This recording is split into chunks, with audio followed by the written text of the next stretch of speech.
Thank you. You know, the number of certified financial planners reached an all-time high at the end of last year, with more than 88,000 CFP professionals industry-wide. Yet only 23% were female, just 2.5% were Latino, and under 2% were Black. Morgan Stanley Vice Chair of Wealth Management Carla Harris says the first step in attracting a broader set of talent is to start early. If you expose people early on during college as a summer intern, as a spring break intern, and get them exposed to this business, you will heighten the appetite for more people of color to go into this space, and you can start to build a pipeline that way.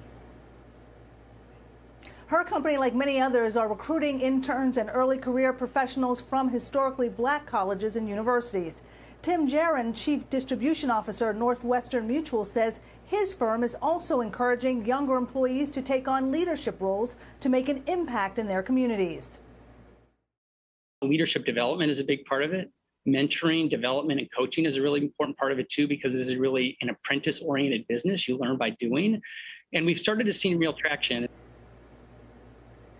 Another strategy Northwestern Mutual is using to attract a more diverse set of financial advisors is to have advisors start out as part of a team rather than working on their own. So they have a built-in mentor to show them the ropes. And you can find out a lot more insights about building the next generation of financial advisors online. Go to cnbc.com/FA. Leslie?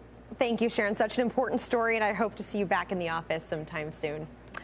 Joining us now, two top voices in the realm of financial advice, Marguerita Cheng, CEO of Blue Ocean Global Wealth, and Lauryn Williams, the founder of Worth Winning and a four-time Olympian. Both are members of CNBC's Financial Advisor Council. Thank you both so much for being here today. Marguerita, what do you make of what Sharon was saying with regard to just the lack of diversity among financial advisors?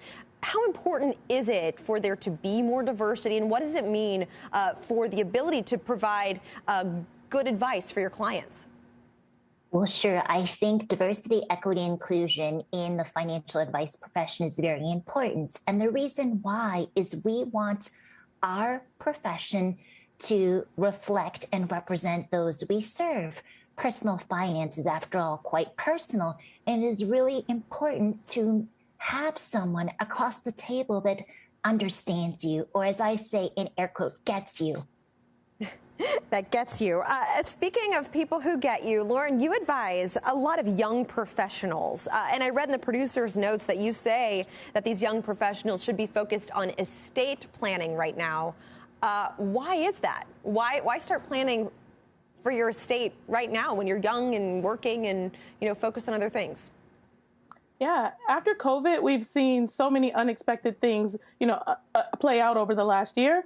And so estate planning is very important because we don't know what's coming around the corner. But as it pertains to investing, one of the things we've seen a lot of young professionals do is start investing in brokerage accounts. So they pick an app, they pick a platform, and they've started investing. But what you don't realize is that those don't generally come with a beneficiary. So as we start having conversations about generational wealth and closing the racial wealth divide, it's very important that you be able to pass those earnings down to the next generation. So you definitely want to make sure you have your estate planning documents in place so that money doesn't get left hanging out in the balance or the purgatory called probate. So that's really interesting that the new brokerage accounts, the new apps don't tend to have a beneficiary that comes with them. Why do you think that's the case? And do you think that needs to change? And of course, with crypto as well, that same dynamic applies. Yeah, it's one of those things where it would make it really easy to click a button and say, who would you like to, inherit this should something happen to you?